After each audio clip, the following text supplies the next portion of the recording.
Fíjense nada más, hasta hacen el ridículo. La verdad, o sea, allá, ¿no? Diciendo, es que el gobierno de México está vinculado con los narcos. Bienvenidos. La política mexicana vive un momento de gran tensión y estrategia.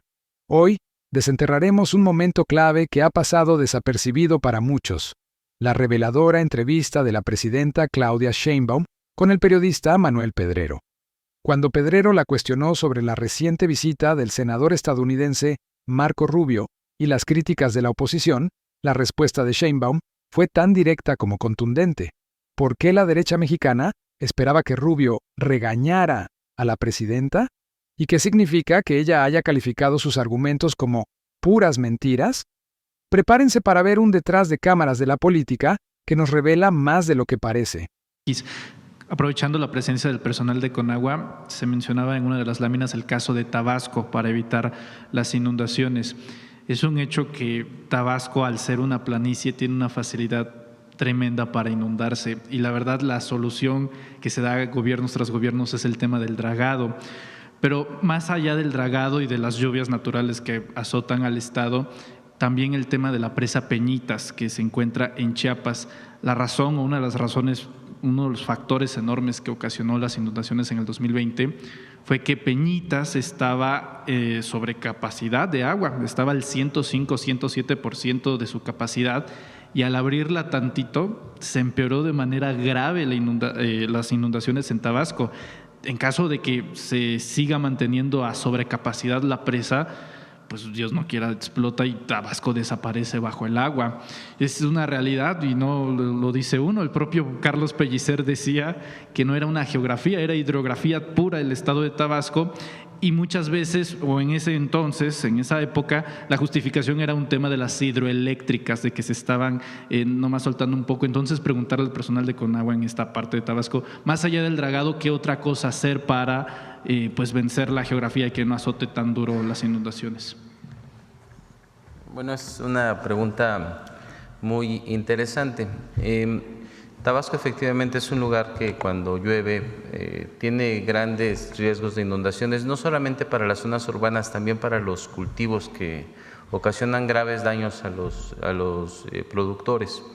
El trabajo que se está haciendo es un trabajo integral. Primero, ¿en qué consiste el desasolve de los ríos a lo que se referían? Lo que hacemos es que los ríos se llenan en muchas ocasiones de basura y en muchas ocasiones también de polvos que van quitándole capacidad de conducción al río. Entonces lo que estamos haciendo es retirar todo ese asolve que se tiene para que aumentemos la capacidad y que los ríos no se desborden.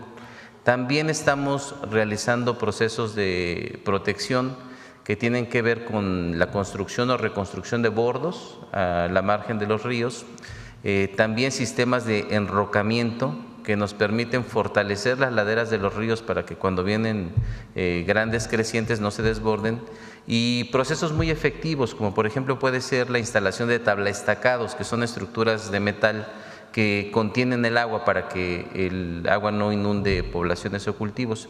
Y una parte muy importante es la que tiene que ver con las presas.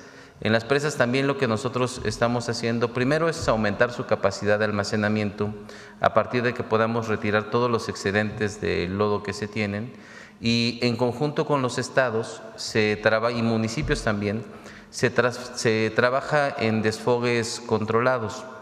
Cuando se tiene temporadas de lluvias en algunos lugares atípicas, como es el caso, a veces los almacenamientos de las presas son muy rápidos y además van creciendo a un nivel en el que se puede tornar peligroso.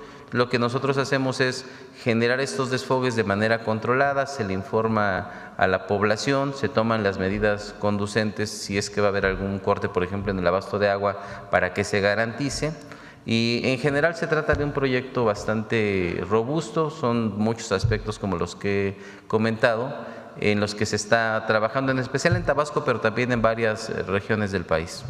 Aprovechando que ya tiene la palabra, director, en el caso de la Ciudad de México, platicando con expertos ambientales y que saben sobre el tema del drenaje, nos platican en Reporteros MX que el 80% de la tubería del drenaje se encontraría comprometida más que nada por las raíces de los árboles, que para usar un término, a reserva de uno mejor, se las estarían devorando y que eso las estaría obstaculizando para controlar el tema de las inundaciones. Si usted nos pudiera compartir qué tan cierto o falso puede ser una situación de estas. Bien, digamos que el fenómeno habría que analizarlo punto por punto. Son diversas las razones por las que se pueden generar inundaciones. En algunos casos tiene que ver con el hundimiento que se tiene en algunos lugares de la ciudad, que provoca que haya fracturas en los sistemas de drenaje, o que provoca que en algunos lugares ya se tengan incluso contrapendientes. Hay obras de drenaje que ya tienen muchísimos años y que necesitan rehabilitación. En algunos otros casos se puede deber a alguna fuga que se está realizando y que desafortunadamente generó alguna interrupción en el servicio de desalojo. Entonces, algunos otros pueden ser raíces de árboles, es muy diverso. Precisamente por eso, lo que estamos haciendo con la Ciudad de México, el Estado de México y los municipios es trabajar en un diagnóstico puntual que nos permita atender con soluciones que puedan ser muy eficaces para solucionar los problemas que se tienen en diversas zonas de la ciudad y del Estado de México. Entonces, así va a ser las intervenciones. Para cada una de estas intervenciones se toma en cuenta un estudio previo que nos permite determinar cuál es la causa y se busca una solución la más adecuada siempre. Gracias, director. Para usted, presidente, en todo caso, entonces valdría la pena, si es que se necesitara una inversión federal para, si se encontraran dañadas o con la necesidad de rehabilitarse el drenaje de la Ciudad de México. A ver, primero quería comentar sobre el caso de Tabasco. Sí. Recuerden que durante todo el periodo neoliberal, en el caso del sector eléctrico, se generaron muchas distorsiones en la operación del sistema para beneficiar a los privados. Las plantas hidroeléctricas de Comisión Federal de Electricidad comenzaron a operar no durante muchas horas al día, sino pocas horas, para poder beneficiar a las plantas privadas que generaran más y se les pudiera pagar más. Se llegó al nivel de decir que la hidroeléctrica no era una energía limpia, para no darle la posibilidad a las plantas de Comisión Federal de Electricidad que entraran a operar al mismo nivel que operan, por ejemplo, las eólicas del Istmo. Entonces, a las renovables privadas se les decía, tú tienes prioridad para entrar a operar, porque la energía eléctrica se consume al mismo tiempo que se genera. Cuando se consume, se está generando al mismo tiempo. Y hay demandas más altas en la noche y demandas más bajas en el día. Entonces, hay un área que se llama el Centro Nacional de Control de Energía que decide qué plantas entran a funcionar de acuerdo con la demanda, que trabaja en tiempo real y a partir de la historia. A las plantas hidroeléctricas que son limpias porque no generan emisiones, ¿están de acuerdo? Pues si se genera la electricidad a partir de una caída de agua, pues no es como una planta que está funcionando a partir de combustible y que genera emisiones. Pues entonces, durante todo ese periodo no se le permitía a las plantas hidroeléctricas de CFE generar, y entonces se acumulaba el agua en las presas. Entonces, ahora es completamente distinto porque se cambió la Constitución, y la Constitución ya establece que CFE tiene prioridad para entrar a la generación antes que cualquier otro.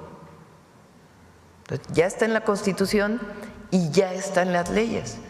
Y la hidroelectricidad o las hidroeléctricas que generan electricidad ya son consideradas además energías renovables. Entonces, eso también ayuda pues a tener mucho mayor control sobre las presas, porque cuando se genera electricidad pues se van vaciando las presas, ¿verdad?, con las caídas de agua. Ese es un tema muy relevante para el control de presas, particularmente el sureste, además de lo que comentó Efraín. Sobre el tema de la ciudad,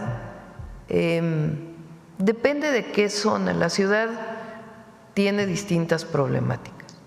Por ejemplo, allá donde yo fui jefa delegacional en Tlalpan, hay zonas que no tienen drenaje, tienen fosas sépticas. Entonces, cuando llueve muchísimo, lo que hay son pozos de absorción. No es un drenaje que lleve hasta los drenajes profundos de la ciudad, sino hay pozos de absorción.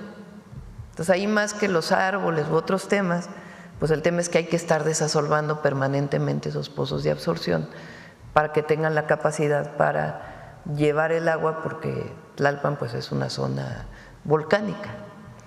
Hay otras zonas, como por ejemplo ahí por la glorieta de Vaqueritos, que sí requiere una obra mayor para poder conectarse al drenaje, al túnel emisor oriente. Hay otras zonas, por ejemplo aquí cerca del aeropuerto, en la Venustiano Carranza, que ahí se hizo una obra muy importante también de bombeo de agua, pues que se está hundiendo por la sobreexplotación del acuífero, y es lo que decía Efraín, pues ya los drenajes no están así, sino que están así. Y aparte, pues temas relacionados también con los árboles en otros lados. Entonces, un trabajo permanente, tanto de prevención, de desasolve, etcétera, etcétera, como de ir sustituyendo y recursos para ir mejorando el sistema.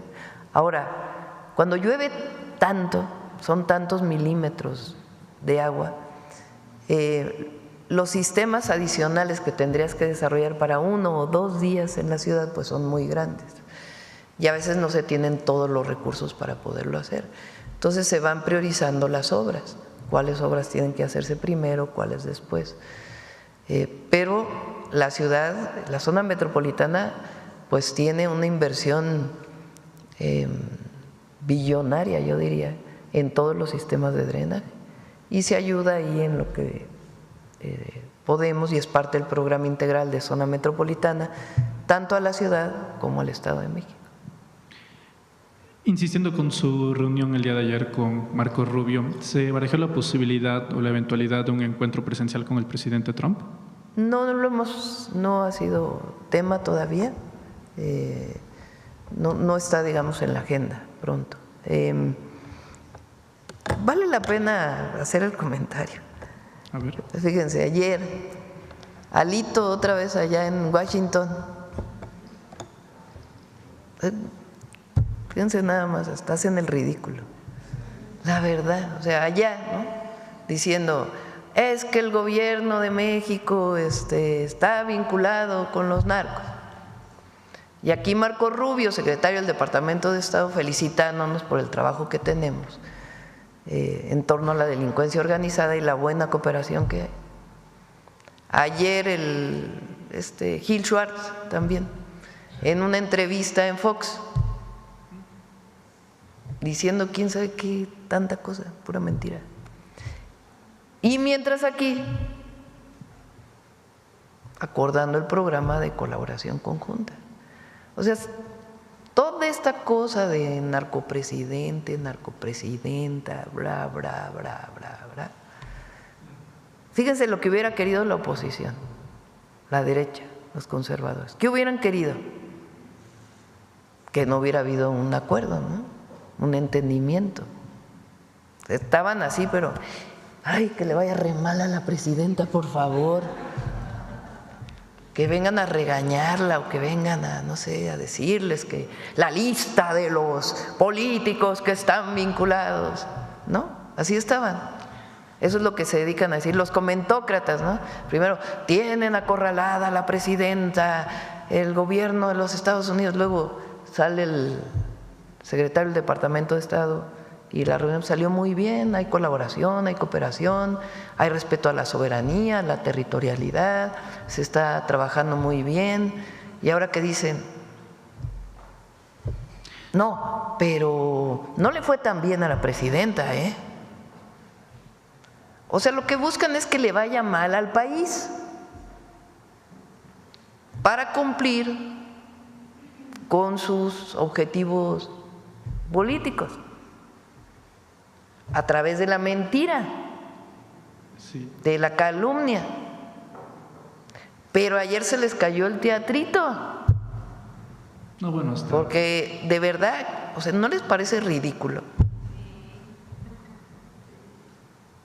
así el ridiculazo que hizo. Sobre el grupo de mexicanos muy reducido, en Corregidora, que pedían SOS a Marco Rubio vinculados a Resistencia Civil.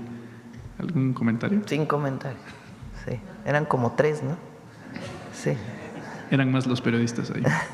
Sí. Presidenta, a comparación de hace 6 meses al momento actual en la relación con Estados Unidos, diría que ya hay mejor entendimiento que en esa temporalidad de tensión que la hubo. Yo creo que hay mucho respeto entre ambos gobiernos y es importante. Yo lo he dicho todos estos. Nosotros tenemos muy claros nuestros principios. Nunca vamos a negociar nuestros principios. Y el máximo principio es la defensa de nuestra soberanía y de nuestro territorio. Eso es innegociable. Y al mismo tiempo, en los temas de cooperación y colaboración, también bajo principios de reciprocidad y que nos veamos como iguales. No tiene por qué un país sentirse superior al otro. Es una relación de iguales en la que cooperamos y colaboramos. Ayer lo dijo Marco Rubio, creo que he hablado como 14 veces con el presidente Trump de un tema, de otro, principalmente relacionado con los aranceles, ¿no? Y ahí se han tocado distintos temas. Pero siempre hemos tenido muy claros cuáles, sin estridencias tampoco, sino sencillamente muy claro qué es lo que podemos trabajar conjuntamente y qué cosas pues tienen límites, y el límite es el respeto a nuestra soberanía y a la decisión del pueblo de México de conducir su futuro. Y cuando uno tiene claro eso, pues va convenciendo también al otro. Entonces, creo que hemos logrado una muy buena relación. Hay cosas en las que no estamos de acuerdo y habrá cosas en las que ellos no están de acuerdo con nosotros. Eso no quiere decir que estamos de acuerdo en todo, pero nos respetamos. Entonces, eso es muy importante. Lo que hemos presenciado no es un simple intercambio de palabras.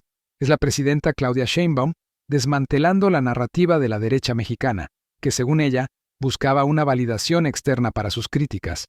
El hecho de que la oposición rogara por el regaño de un político extranjero es en sí mismo un acto que revela mucho sobre el estado de la política en nuestro país. Sheinbaum, con su respuesta, puso en evidencia la estrategia de sus adversarios y se posicionó como una líder que no cede ante presiones externas. Pero la pregunta final es para ustedes. ¿Creen que la respuesta de Sheinbaum es un claro mensaje de que México ya no se somete a la voluntad de otros países o es solo un show político para ganar popularidad? ¿Y qué tan desesperada debe estar la oposición para buscar apoyo en figuras extranjeras? Queremos saber su opinión. ¿Creen que la derecha mexicana está usando a figuras como Marco Rubio para su propio beneficio? Y si llegaste hasta aquí es porque la verdad te importa y sabes que el conocimiento es poder. Por eso te invito a unirte a nuestra creciente familia. Suscríbete al canal ahora mismo. Es completamente gratis y te asegura que no te perderás ni un solo video con los análisis más agudos y las noticias más relevantes. Pero eso no es todo. Para que seas el primero en enterarte de cada declaración histórica, cada noticia de última hora que te afecta directamente y cada análisis profundo que te da una ventaja, activa también la campanita de notificaciones. De esa forma, YouTube te avisará instantáneamente cada vez que publiquemos contenido que no querrás perderte. Tu participación es vital para seguir compartiendo estas verdades y construyendo una comunidad de ciudadanos informados. Nos vemos en el próximo video con más noticias que te mantendrán al tanto de México y el mundo.